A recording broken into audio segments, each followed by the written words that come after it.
Hey Jimin, thanks again for adopting one of our lovely board games. Hopefully it goes to a nice loving home.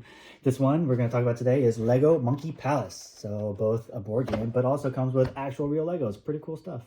The gameplay itself is pretty smooth. You just have to internalize some of the building rules about like what you can stack on top of what. And once you get that, then it's pretty smooth sailing. So let's dive in. So here's the basic setup of the game. You're going to start by, opening up all the bricks and putting it into this little container over here. You're going to have the base plate here. You have to put on these 4 little corner slots and then put in one of these sheets over on top of it. There are 4 different types. We recommend starting with number 1 for this starting layout. You're going to have the decoration pieces set onto the side over here, the golden ones, dark green ones, and light green ones. And then you have these cards over here. So for these are the standard cards. As you can see here, there's monkey points over there and banana points over there. You're going to sort, there's a whole stack of these are all the same over here for the 1s. You sort all the 2s similar like that.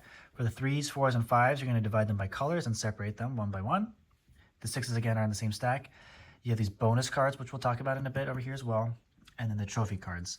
You have the monkey, the butterfly, and the toad.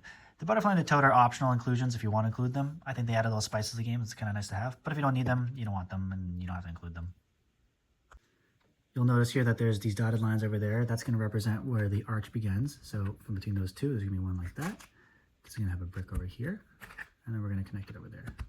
The color of the arch doesn't matter. Just need to have a starting setup like that. Now, the person who last ate a banana is going to be the first player, and that's definitely me between me and Neckpillow over here. So I'm going to take the one that's marked with number 1, the first player, one over there, and that tells you what you start with. So 2 arches. So I got that over there, and my 2 arches. Neckpillow's player number 2, so if you look at the back of his, it's 2 arches and 1 little brick there. So we'll put it over there. 2 arches and 1 brick. Good to go. Now for each turn, there are 8 steps to your turn. Now that sounds like a lot, but it actually flows pretty easily once you know what you're doing here. So the first one is building a staircase. And so use the building bricks that you have in your supply to build a staircase, and you want to continue what you got going over there. So the main thing to remember is what color of tile that you start on here. So if you start over here, it's a dark green, light green, brown, etc. And that's going to determine what your decoration is going to be on the very top. Now, when you build a staircase, there's some rules for what you can build. So staircases must always ascend with steps. So for example, if I'm going to build something here, I'll put something there and then use my second arch over there, which is fine because it's going up each time. So I start with one, and so I start on this one. This is my starting brick over here, so that's going to be a light green over there. Now let's say it was a little later in the game and I had actually more staircases. So I placed this one and this one over here, and maybe I place another arch over here. Now if I wanted to do another leg up, I could either go this direction over here and place it one more up. I could do it overhanging over this way, but obviously you can't have something just floating in the air. That's crazy. So that's where these other bricks come in. So the little bricks can support it and allow it to be supported like that. And you can go up. And so that's legal too because it's supporting itself over there. Now, what is illegal is that, even if I had another arch, I would not be allowed to continue building up and then back down again like that. Because you must always be ascending. You can't go up and then back down again like that. Now, whenever you're starting a staircase, it always has to start from the ground. But it doesn't necessarily have to start with an arch. It can also start with a column or another brick. So, for example, if it was for a subsequent turn, I could even just create an arch all of a sudden from nowhere over here. Which is fine because I supported it from the ground, I started from somewhere, and I went, and it's ascending. Now, if I had more pieces, that'd be great, and I can, do something else and create another one, maybe like that, and then it'd be another step up. So it's even better. You always want to remember where you came from as well. Some other building rules that you have to remember is that you can build on any brick that you want. That includes any of these decoration bricks, which we'll talk about in a second, but they do have a little knob on top of it, so it is possible to build on top of them. And you can never use the center 2 of these. So everything's going to be from either the 1 or the 4, not the 2 and the 3 in the middle. Lastly, you got to remember that every staircase must attach to at least one of the bricks already on the ground map. So you can't just go and create a random staircase out in the middle of nowhere. It has to connect to the center palace over there. You can change directions like I've been doing. You can go up one direction and do like a 90-degree turn like that. That's totally legal. But you can't branch off or go full 180 or anything like that. That's crazy. Now that can be a lot to remember, so there's a nice little page here in the rule book about building rules. And it's got everything, detailed with little diagrams and everything, so definitely refer to this one for the first few turns and then hopefully internalize it after that. Alright, so let's say that I just built this staircase on my turn from here, here, here, here, and use all that. What a nice little 4-piece arch staircase thing. Oh, magnificent. Now I look back to where I started. Now that starting brick was on that one, so that's a light green one. So now we decorate. And so I take a light green one because I started on the light green thing, and I put it on my endpoint, which is going to be right over here because I was going in that direction. Boom, done. Fantastic. Now I count how many monkey credits I earned from doing that. So you get 1 monkey credit for every arch that you placed. And then if the decoration that you added is the highest of that color, then you get 1 more monkey credit. So I placed 1, 2, 3, 4, and there's no other green ones. So that's 5 monkey credits for me to spend.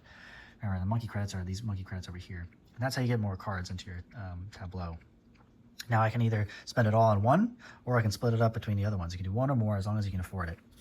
So whenever you buy a card, I'll take these for example. So if I have 5, I'm going to buy 1 of those and 1 of those for 2 and 3. So the top part is what you get immediately when you buy the card, and the bottom part is going to be something that you get every turn recurring. So this one over here, I take it, I get 1 and 1. So I'm going to take 1 arch and one small brick, and I'm going to put it face down into my board over here. I'll take 1 of these and 1 of these, so I get 1 of those and add to my personal supply. Great. Now this one over here, so now I also get 1 brick or 1 arch, and then this means every turn I'm going to get another arch. So I'm going to put that, put it face down, so I get 1 arch over there. So I'm going to put this down over here. I'm going to get 1 arch from the instant of buying it. And now from every turn onwards, I'm going to get 1 more arch in addition to my other income over there. Now you only have 4 spots over here. So if you ever get more than 4, then you're going to have to start covering up another one on the other side. Importantly, I took this card because it's a light green card. You have to match the same color of what you just placed. That's the only thing you can buy. Now this can be anything, but these ones specifically are for that color. I would not be able to buy one of these ones if I didn't start from a brown one or from a dark green spot. Now that I bought my cards and added to my tableau here, my little board, then we get our recurring deliveries. So you look at everything that's on your board. So in this case, it's 2 of the small bricks, 1 arch over there, and another arch over there. So you get 2 and 2. So I'll go to the main supply over here. I'll take 2 of these. I'll take 2 of these. And I am rich. I am rich. So the last couple of steps are referring to these bonus cards and the trophy cards over there. So the bonus cards refer to whether or not you made a stack of 5 or higher bricks in your turn. Now that's just bricks or columns, but does not include arches. So for example here, maybe I went and want to just create a new staircase here. I made this one, a little column, which is 3, another one 4, and then 5. So that's a 5-size one. And then I put that little arch over here, connecting that one. Boom, done. Also, that would be green. So, while I'm at it, I'll just do that here. Add my little decoration. And that would be a turn right there. But that would be a turn in which not only did I get the monkey points for doing that, but also because of that, I get to take a bonus card. So I'll take that, put it on the side of my board, and that's 4 points at the end of the game. Now the trophy cards refer to these specific ones. So the monkey one is going to be in every game. So if I were to, make a staircase, and that's what happens whenever you place a golden one. So let's say that I started a staircase here and I had enough to go 1, and then I would need a brick to go here, and then place the arch, and then maybe another arch here. Ooh, and then that's going to connect over here, so that I can go this way. But I'm all out of bricks. I wouldn't be able to do another one. So that's 1, 2, 3, 4. And because I started in the brown area here, I get to add a little golden thing right there. Boom. So that would be my turn. So not only do I get the monkey points for building that, probably also for the golden one over there. I would do my stuff over here buying, but then I also get to place this monkey, and I get to place him on any piece. Oh, look, he's so cute. Cute little adorable guy. Any end piece over here, and he actually blocks that spot. So if I think, I think Neckpillow's, he's eyeing this spot over there. He's gonna try and jack the spot. I'm gonna put him right there and block it, so he won't be able to build there. Ooh, he's mad. So I would place that there, and then I would get to take this monkey card, the little trophy, and put it over here. And that's gonna be 2 points at the end of the game if I still have it. Now, if someone else beats me to this by placing another golden thing, they're going to take the monkey card, and then they're going to hold it. So it's going to be a passing back and forth, but it all matters who owns it at the end of the game. Now, the end of the game happens when there are not enough building bricks of one kind for a player to take at the end of the turn. So that round finishes. All players have equal number of turns, and then that final round is completed, and then everyone will score at the final end. Now the butterfly and the frog trophies are optional, but they do add a little spice to the game.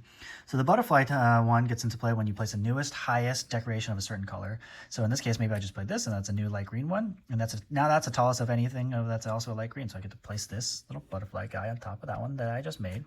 And then I get to keep this card for myself, which is going to be 2 points at the end of the game. That's nice, if I still have it, because someone else can take it if they build a newer one that's even higher. Now the toad is kind of the opposite. It kind of helps you, but also hurts you. So it's going to be -3 points at the end of the game if you take this card. But when you take it, you get to take one of these column pieces for your personal supply. So maybe Neckpillow here, you know, he had this big plan of building an arch over there, but I had put the monkey here and I blocked the spot. He's like, oh man, but I really want that thing. Maybe it is worth it to take this, because then they could take this one and put it there, and then maybe put this one over here and put it on top of that one like that, and then this one on top of that one, and then this one on top of that one. Yeah, that's pretty good. So that's another 3 over there, and it's super high. And so another dark green spot, so we get to put the dark green one over there. And actually now that dark green is the tallest of all other dark green ones, so actually this butterfly moves over there. So, and then you have to put the frog onto the lowest spot of that staircase that you just made, so that's going to be right there. So that does mean that Neckpillow has to take this -3, but that also means that they also steal this 2-point butterfly card from me over here, and so that's probably net positive for Julita, I guess. So, okay, well, yeah. So that's how you play Monkey Palace. So basically you just have to remember on your turn that you're going to be building something, you're going to be adding to the staircase, adding to the palace. That's going to generate the monkey points that you need. That's the money that you need to buy new cards. The new cards are going to get you more bricks and add to your income that you get every turn. And then you're going to be fighting over these trophy cards and passing back and forth. And you're going to keep doing that till the bricks run out for one type. You're going to finish that round out. And then you're going to count how many banana points you got. And whoever has the most bananas is the most monkey banana biz of all.